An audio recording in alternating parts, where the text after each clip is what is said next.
Welcome to VoteProPot-Cast, brought to you by VoteProPot.com.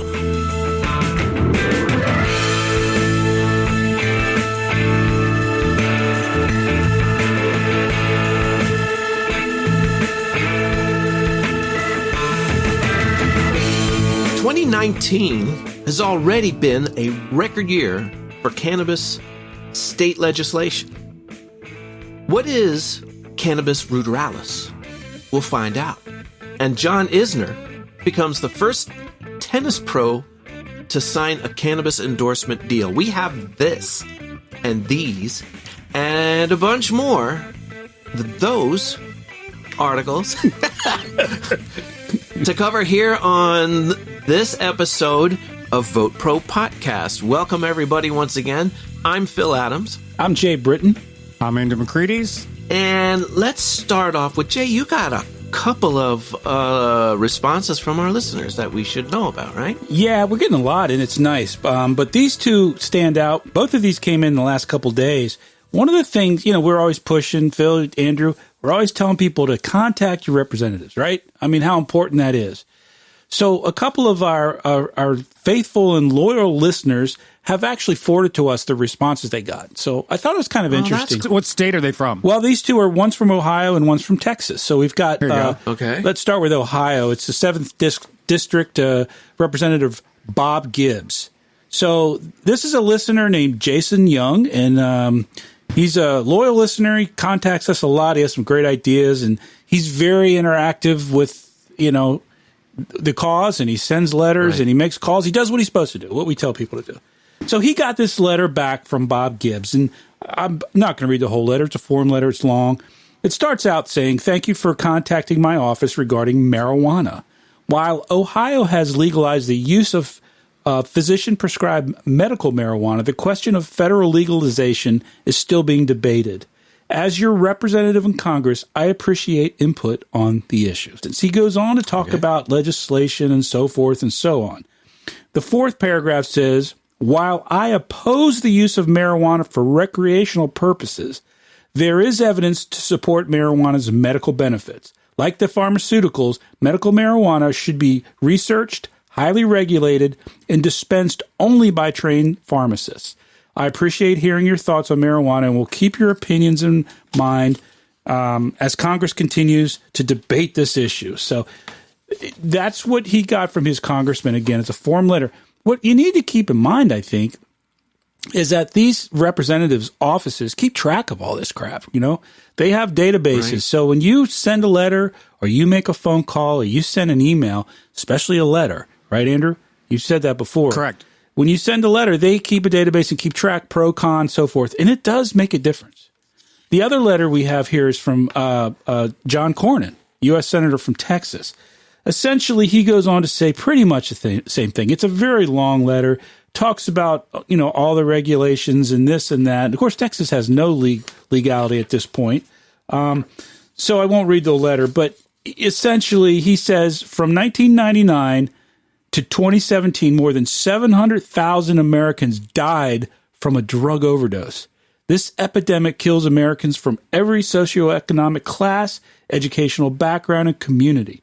Reducing addiction to prescription opioids and combating the influx of illicit narcotics in our communities is critical to helping patients in distress and fighting back against criminal cartels.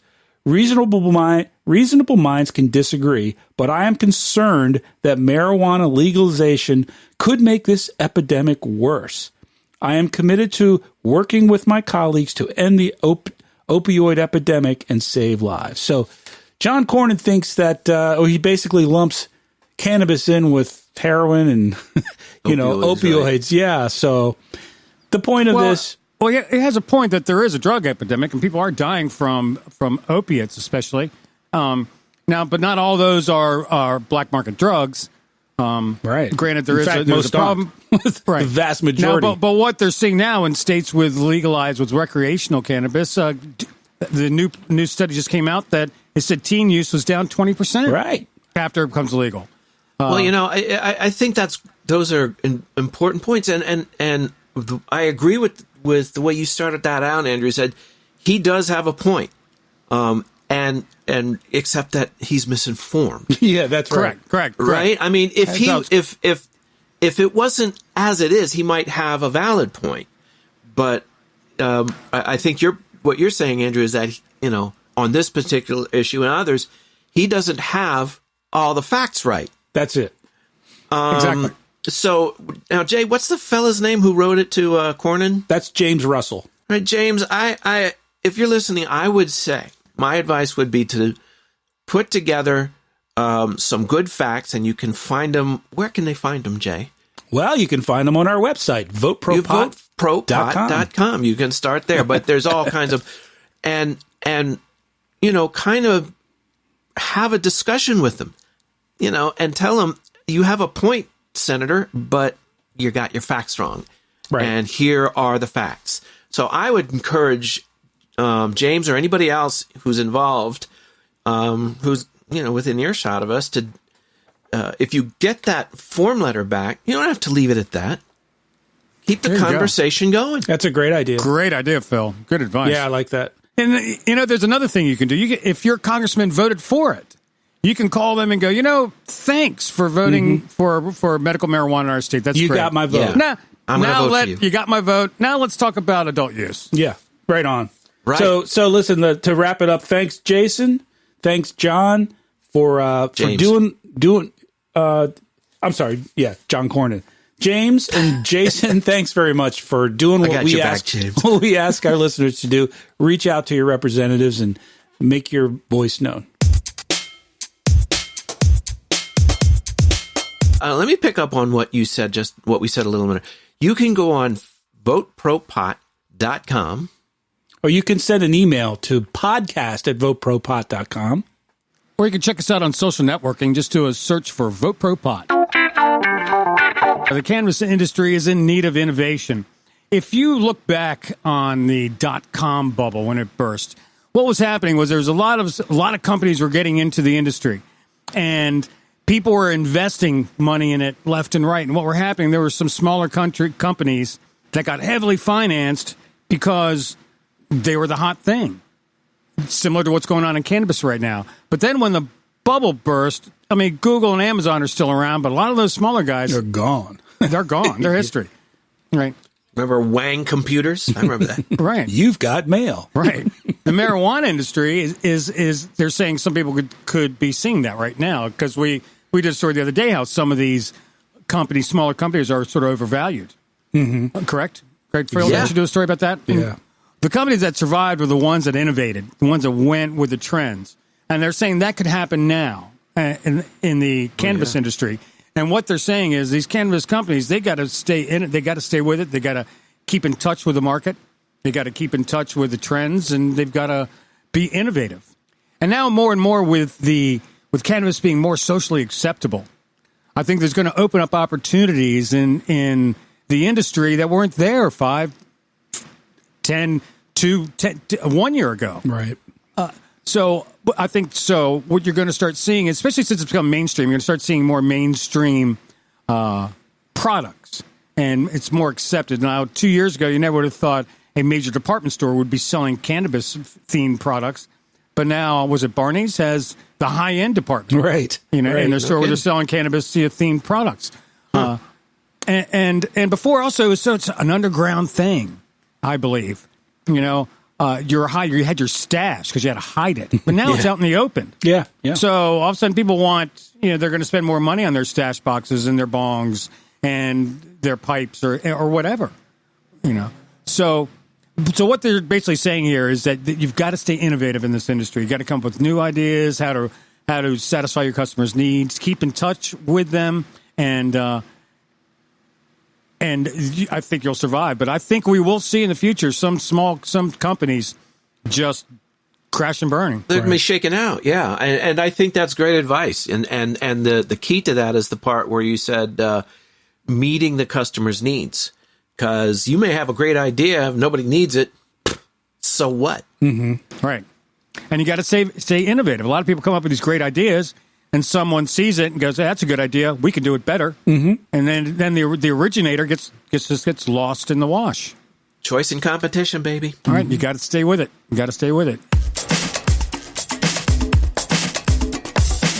Well, an ex-Canopy Growth CEO, or the CEO, Bruce Linton, he is the ex because he was fired after a disappointing performance in Q1 of this year. And he appeared at a Cannabis Business Summit, the National Cannabis Industry Association's Cannabis Business Summit, and he kind of owned that and made light of it. But he also kind of gave some interesting insights onto what he sees as trends in the cannabis industry, and that means globally, or at least what he was talking about. For instance, he feels that marijuana companies, whether in the United States or wherever, ought to be looking to locate in economically distressed locations, places, towns, areas, regions that are looking for capital, injections of funds and jobs, and cannabis can bring that. And the reason, he says, those areas are likely to be much more business friendly, much more, open in terms of taxation, in terms of regulation, and just, how a company is able to coexist within the community, than, places with a bigger customer base, but, more hesitant to welcome such an industry. He also said that, multi-state operators in the U.S. aren't necessarily any better positioned to do well financially than single-state operators. So, the big companies like Canopy Growth, or like, some of the other large vertically integrated companies that operate, in multiple places and regions across the country, they're not necessarily any better positioned to do well financially than just someone that's local, a single state operator. I think I saw in Maryland there's a company, it's a Maryland-based company. They're only in Maryland, but what they did, they partnered up with a bunch of other brands, out-of-state brands. So they're a Maryland company, but they're selling Dixie elixirs, right? Or they're selling whatever. Not Verona brand, but I think because their client base is multi-state, but they're just in Maryland, right? They're like a franchisee, I guess. Well, you see that in California when regulations came through to say you got to be vertical, or was that Colorado?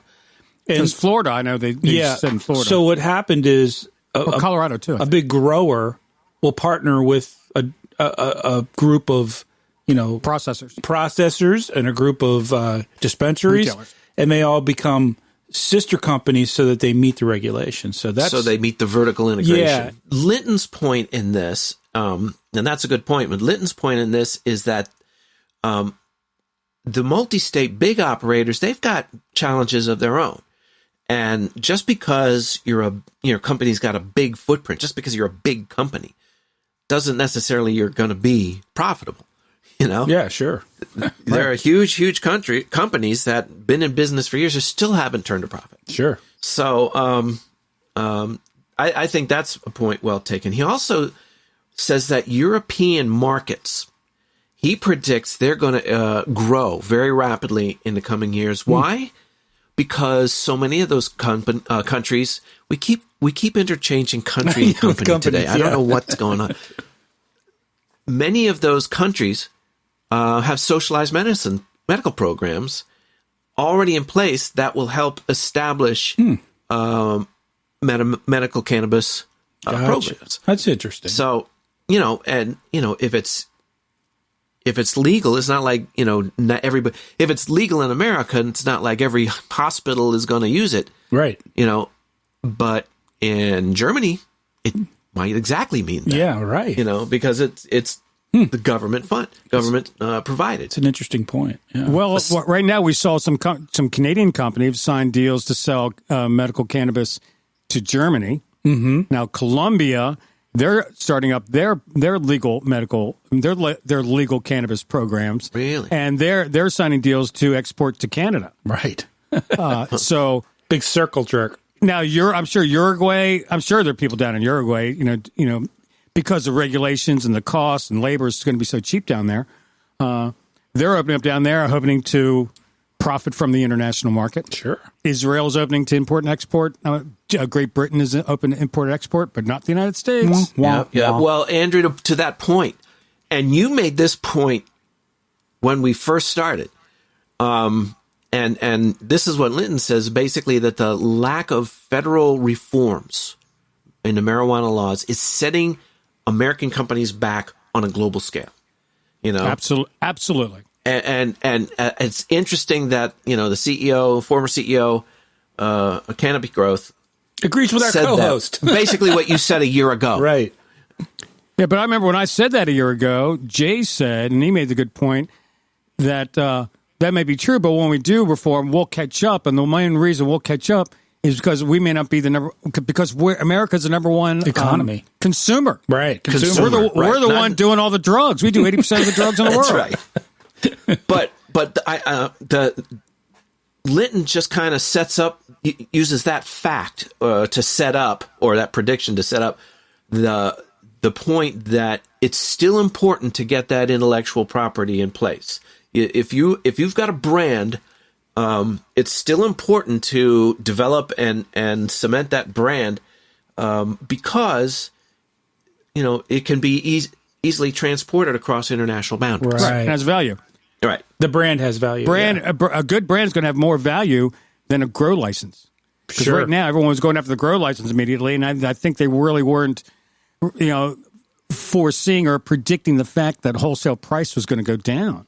And a lot of growers are sort of scrambling. Now, that the number one effect of that is warehouse grows, which was hot 4 years ago. Man, everyone was looking for warehouse space. Yeah. And now they're going, we're building greenhouses. Yeah. Or we're going to grow outdoors. or outside if it's possible. Because it's so much cheaper. It just goes to show you. Yep.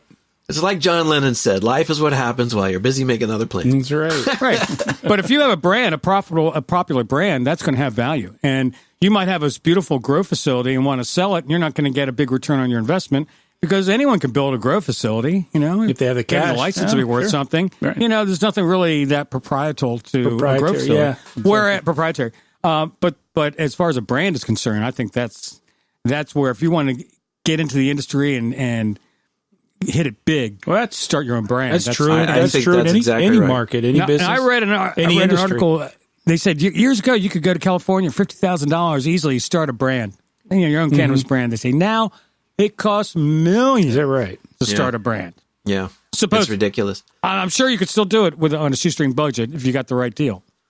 Right. Well, I think this is some pretty cool insight though from Bruce Linton. Yeah, definitely. And I'd be interested to kind of follow where he ends up. I agree. Well, I think also, Phil, it's interesting that he got fired due to what they call poor performance. But I mean, what large cannabis companies are really doing well on the bottom line? They're really not. They're so heavily leveraged. 2018 and so far 2019 has not been that great. And it's no different from the internet burst back in the 90s.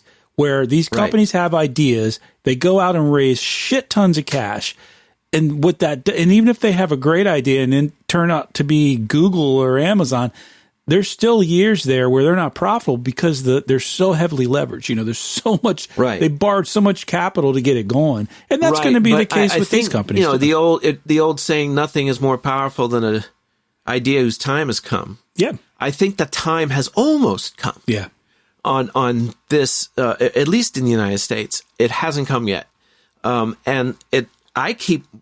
would love to invest some money in a pot stock, and I keep my eyes on them. Mm-hmm. But I still look at them, and the numbers aren't there, man. I don't see that they've reached the floor yet. Right.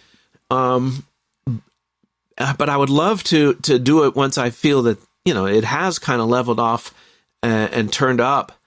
Because I think the upside is huge. I mean, I think it's clear. So I would love to do that. But right now, I think you're right. What about Steve Jobs? Didn't he get fired for bad?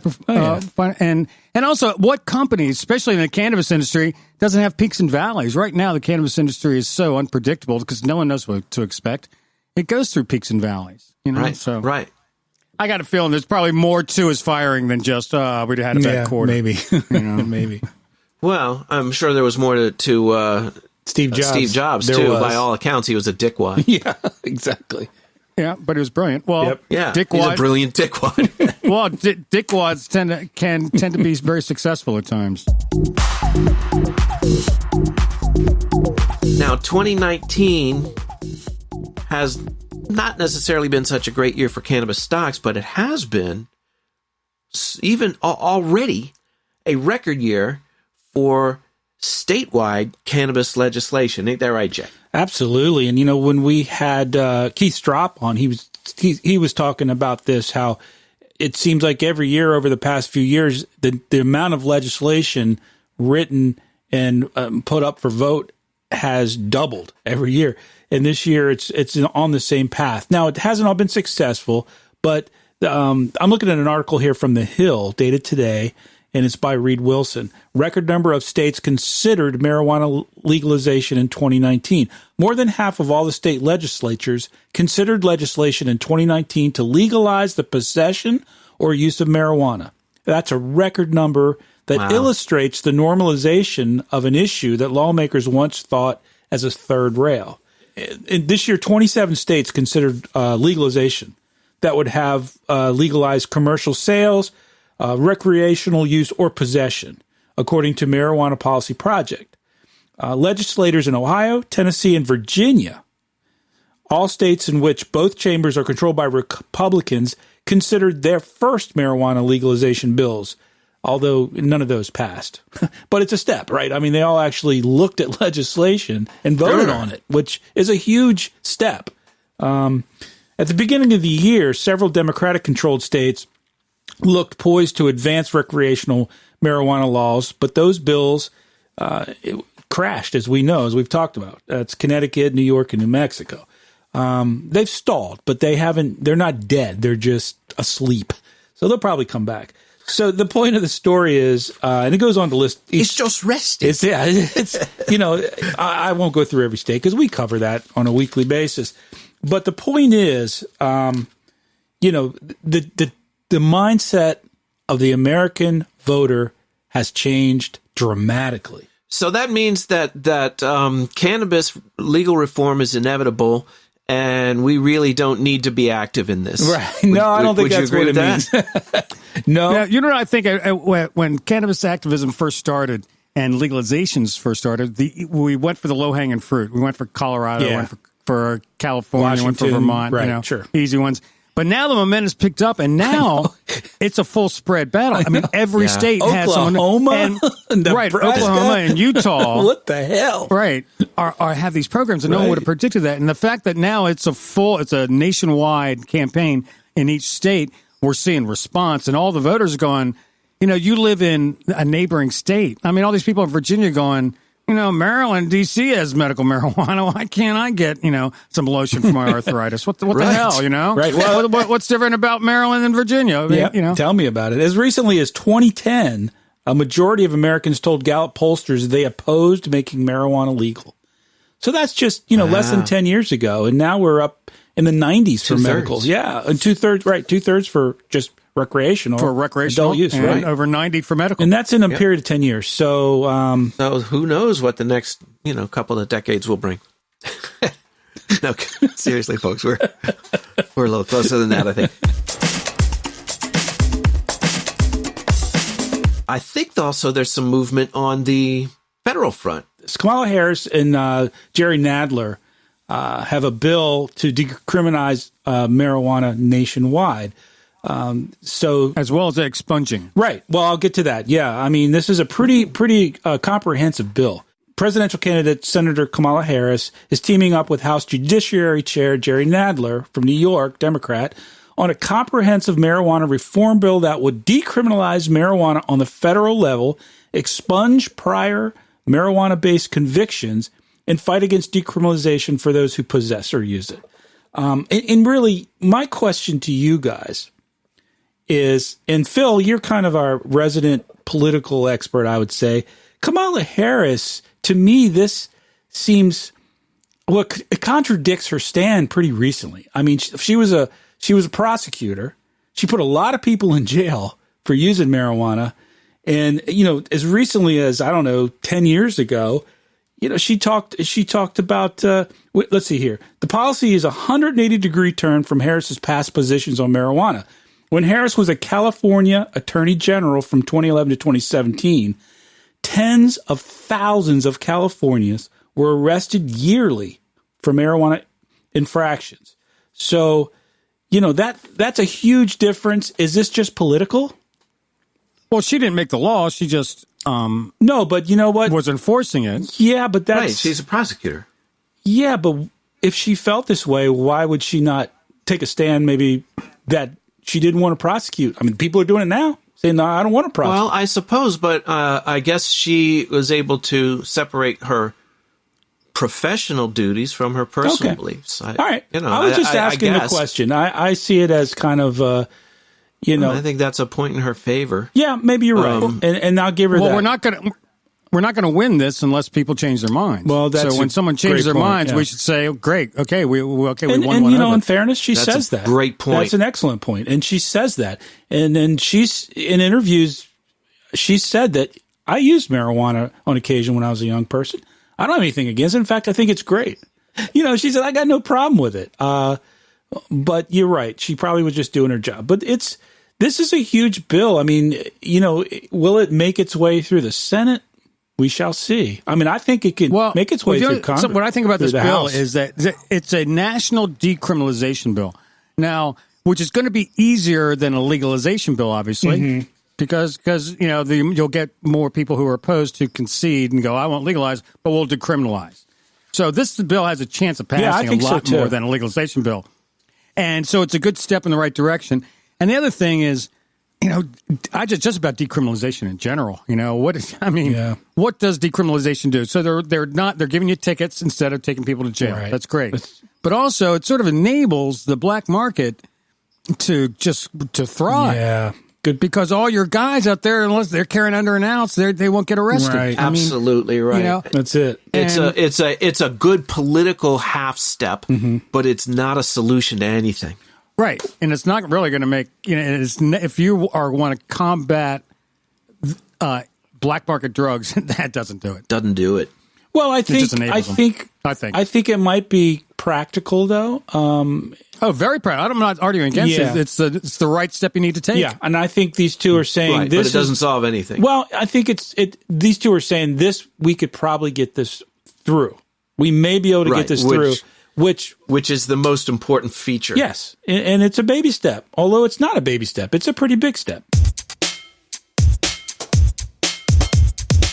I got a story here from Mary Jane that says, "What the fuck is Cannabis Ruderalis?" Language. Well, it says WTF, but we all know what that means. But we're self-censoring here, so. Anyway, Ruderalis, it's another strain like you have sativas and indicas, and you have Ruderalis. And Ruderalis is naturally from Eastern Europe region of the world. Now, it doesn't have high THC levels. It does have a very high CBD level, and they don't grow very big. They're sort of small, scrawny plants, sort of Charlie Brown Christmas tree of cannabis. Right. But what they do have is they don't have to be regulated by the sun to go to flower. So they will mature to flower without having to regulate the amount of sun. So they're not getting their cues from the sunlight. Right. They're not getting their cues from the sun. They just automatically do it. They auto flower, basically. So, and what that means is in regular cannabis grows, if you wanted to regulate your grow cycle, you black out the sun, or you make sure your grow facility is totally black for 12 hours a day and light for 12, and then they'll go to flower, and you can harvest, and you could squeeze in a bunch of harvests. Problem is if you have a mistake and a shutter doesn't close or a light stays on, comes on too early, and it throws that off, it totally screws up your whole crop, and they'll go back to vegetative state. They'll start hermaphroditing and producing unfertilized seeds. Oy. So that's really bad. So a lot of growers are using their crossbreeding with Ruderalis to make these auto flowering strains. So what you can do is you can just put it under the sun, and it just goes to flower when it's ready. You don't have to worry about anything. Just water it. Right. I mean, you should do more than that. But the problem is they're kind of scrawny. So for commercial grow, they're not really good because they don't produce a lot. Right. They're not that big. But it's simple for a home grow, I guess, right? But it's great for home grow, and it was great for these covert grow. Gotcha. Yeah. And some of that can bang out a bunch of harvests a year. But these hybrid autoflower plants are great for the ninja grower or the home grower in legal states, but they're not so great for massive yields. How's the quality, do they say? Well, I think it depends on what strains they mix it with. I see. Naturally, the landrace version of these Ruderalis strains are going to be low in THC.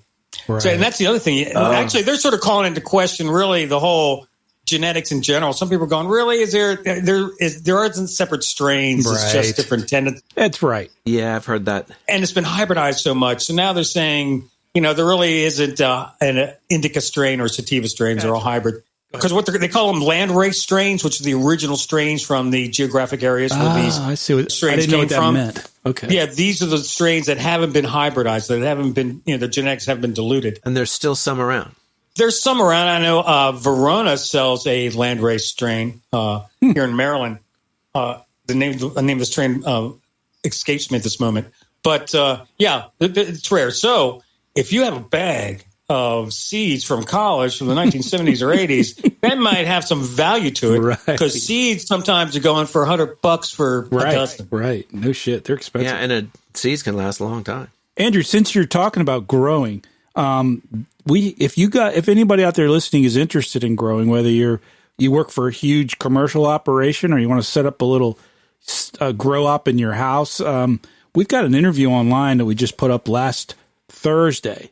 And it's with a gentleman by the name of Nick Morin, and it's fascinating. He is a CEO of Growers Network, and he's a creator of a show you may have seen. It's the most popular cannabis show on YouTube called Cannacribs. They go to these huge grow operations, one per show, and they spend the whole show taking you from propagation to growing to processing all the way to distributing, selling. It's really a fascinating show, and he's a great interview. Well, let's hear a little bit of the Nick Morin interview.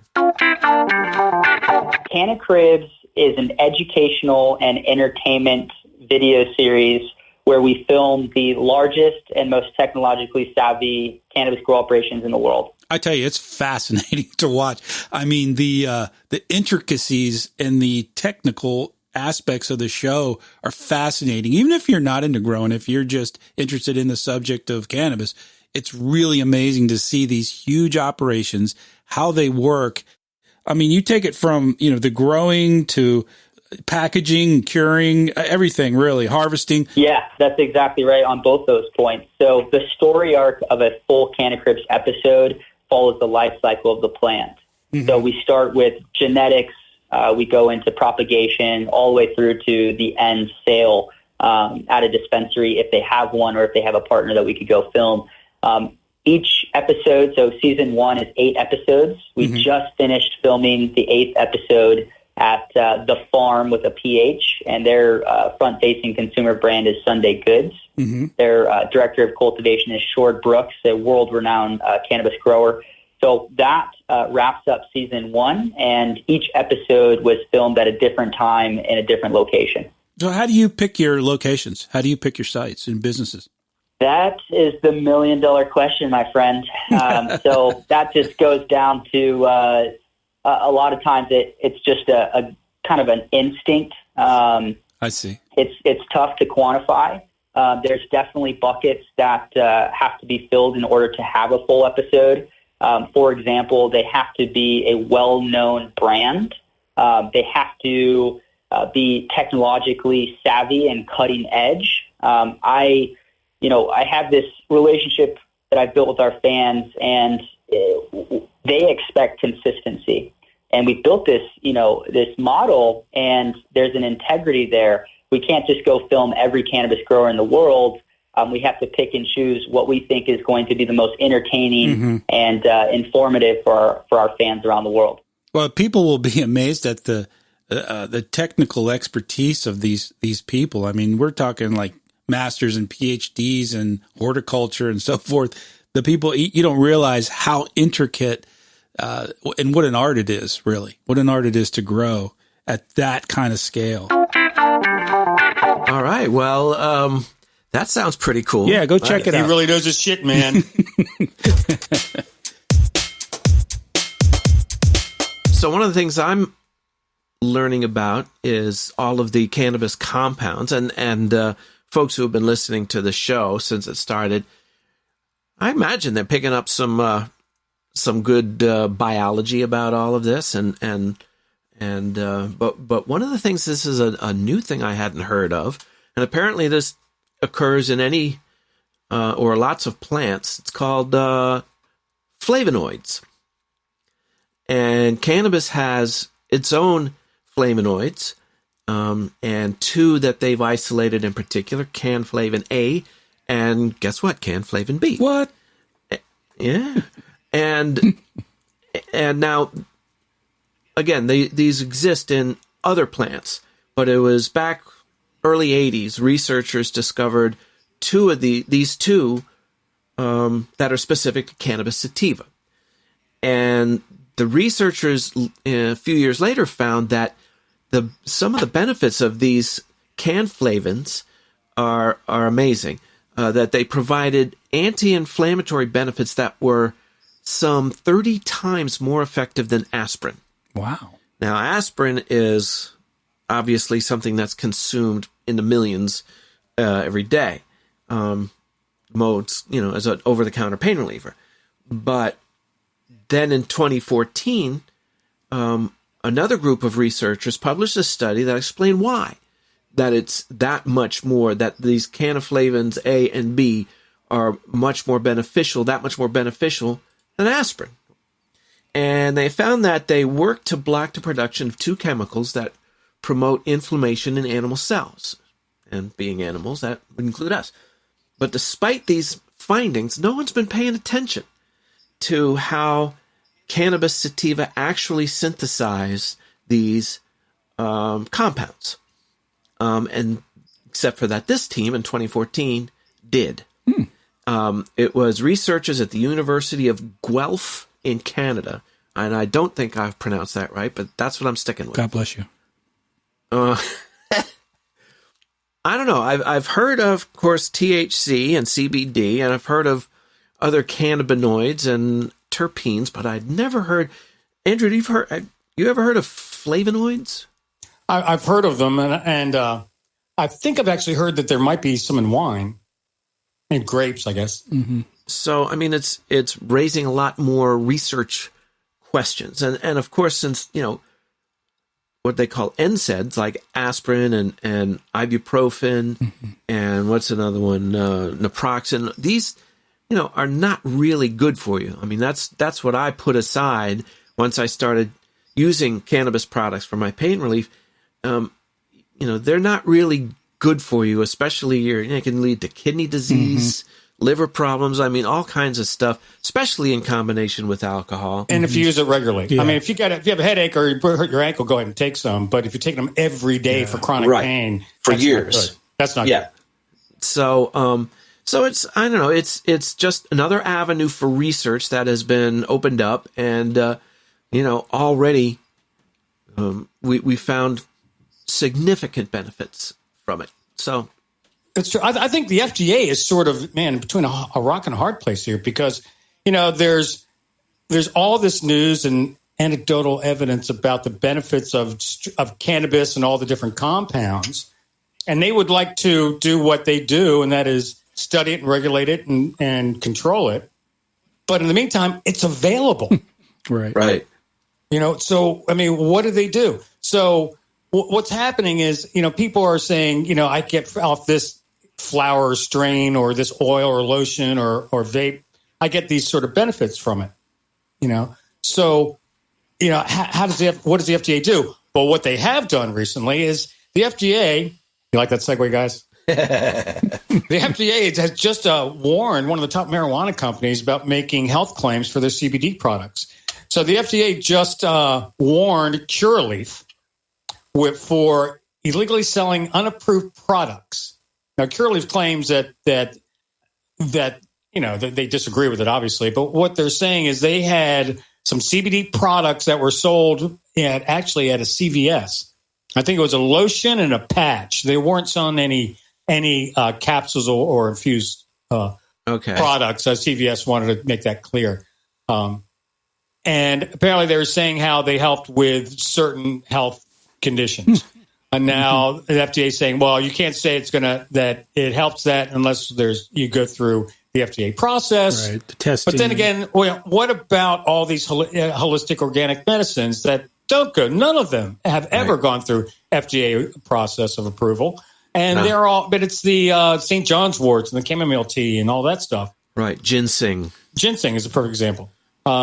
Is a great example, as a matter of fact. So, anyway, what happens, I think, I don't know. I think it was, as Jay pointed out before the show, we were talking, Jay said it was more on their website than their packaging, and they've made the changes on their website, I guess they don't say this will help. Yeah. I guess they're going to say some people have luck. My understanding was that I read the actual verbiage that the FDA published on this subject. What I took away from it was that their issue was with the way it was being advertised. Not that they were selling it, but that they were claiming that it had certain benefits, medical benefits. Well, you can't do that with anything. You can't go to, you can't do that with chamomile or any of that either. You can't say, if you buy my tea, it's going to cure your cancer. They're going to come down on you for that too. The key is how you, and apparently, because the response that they gave, Curaleaf, is that who it was? My understanding is their response was a quick, published response that said, we will correct it on our website immediately, within 48 hours. The question is whether the FDA will accept that, but they think it will. Curaleaf thinks that will be enough to get them off their back. In other words, taking away claims of curing whatever. Just saying some people, like you said, Andrew. Well, if they're wrong, I'm sure they'll hear about it. I'm sure they will. CVS pulled all the products from the shelves. And Curaleaf, which operates in 12 states, after this warning letter was issued, their stock fell by 7%. Yeah, I saw that. Yeah. Well, Andrew, is this the sign that the FDA is like showing a little muscle in the subject and saying, look, we're going to keep our eyes on some of you guys. And I mean, is this a power play? What is this, Well, I don't know. The FDA, they authorized the sale of Epidiolex, right? Which is basically a CBD product. Which was tested and went through there. And gone through, which is why it costs so fucking much. Right, $32,000 a year. Yeah. Whereas actually there's a Brazilian study that said treating childhood epilepsy, that the CBD product worked on about 55 or 60% of the patients, whereas the full plant with THC in it worked on like 78 to 80% of the patients. Right, So because of this prohibition and just the stigma, it's ridiculous. We're like, making concessions, political concessions, and making medicine for sick people. That's just crazy. The prohibition on cannabis has just been a total failure, I think. Wouldn't you say, guys? Absolutely. Worse than a failure. It's been an injustice. It didn't work out with alcohol, did it? Nope.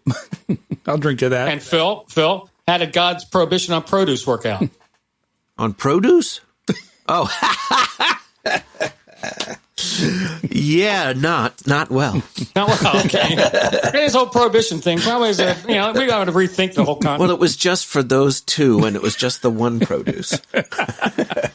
One produce. Do you remember when you first heard the Garden of Eden story when you were a kid?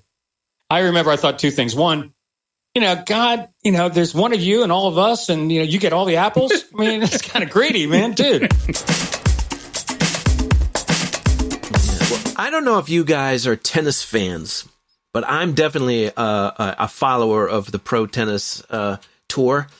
And one of the top pro tennis players and one of the very top of the Americans is a big boy by the name of John Isner. And man, this guy can play, and he's huge. John Isner has announced a new deal, an endorsement deal with Defy. And for those who haven't heard of Defy, including myself, That is a Colorado-based company that makes cannabis-infused sports drinks. Defy's beverages are made using CBD. And as we know, that is one of the non-intoxicating compounds. And, it's been touted in not just the sports world, but elsewhere. But it's one of the few cannabis compounds that professional tennis players are actually allowed to use. The Association of Tennis Professionals, ATP, follows drug regulations set out by the International Tennis Federation and the World Anti-Doping Agency. And the Anti-Doping Agency continues to ban players using THC, but they've decided that CBD has no problem. So John Isner sees this as a investment opportunity, and or Defy company has. They've contacted John, and now John sees CBD as a game changer. Isner said, "I play a sport where taking a single point off can be the difference between winning and losing a match, and Defy is a product specifically intended to put me in a position to perform on every single point." He says, "It's been great getting to know Defy as a company, and I look forward to working with them to help people achieve improved performance through CBD. Better living through chemistry." Wow. Yes. Well, way to go, John Isner, and I hope you make a ton of money off of it.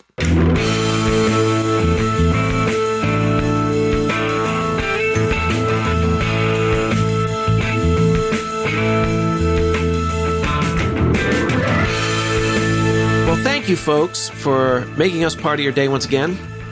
And I hope you enjoyed the news stories. And we sure do enjoy bringing you the news stories. Of course, we can't ever cover all of them. There's just so much going on in any given week. And if you really want to keep up with the cannabis news of the day, and really of the day, go to one of our social media sites, especially our Facebook and our LinkedIn sites, and just do a search on VoteProPot. You'll get dozens of stories every week on both of those, and that's a great way to keep up with the news that we may not have gotten to and probably didn't. And you can also leave us a comment and a 5-star rating at Apple iTunes. That would really help us out. And check us out at VoteProPot.com. You can send us an email at podcast@VoteProPot.com or call our message line 240-257-2441. Leave us a message and we'll play it on the show. And as Phil said, please follow us and share us on Facebook and LinkedIn. You can also follow us on Twitter and Instagram. Just do a search for VoteProPot. Wish I was up in Vancouver at the Cannabis Cafe, smoking good old Sensimilla at the beginning of the day. But here I am in New York City, hiding out in Central Park, getting kidnapped by the police today sometime before dark. But I wish I was up in Vancouver at the Cannabis Cafe, smoking good old Sensimilla at the beginning of the day. The judge looked down upon me, frowned. He said, "Kid, get on your way. Just don't start out your morning with espresso and a J." I said, "I wish I was up in Vancouver at the Cannabis Cafe, smoking good old Sensimilla at the beginning of the day."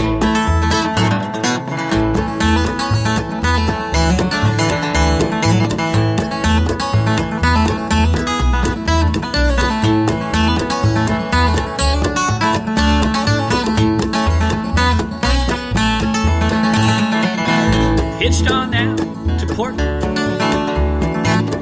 Caught a ride up to BC. Took the bus over to the neighborhood to have a bowl with my coffee. Now I'm up in Vancouver at the Cannabis Cafe, smoking good old Sensimedia at the beginning of the day. Smoking good old Sensimedia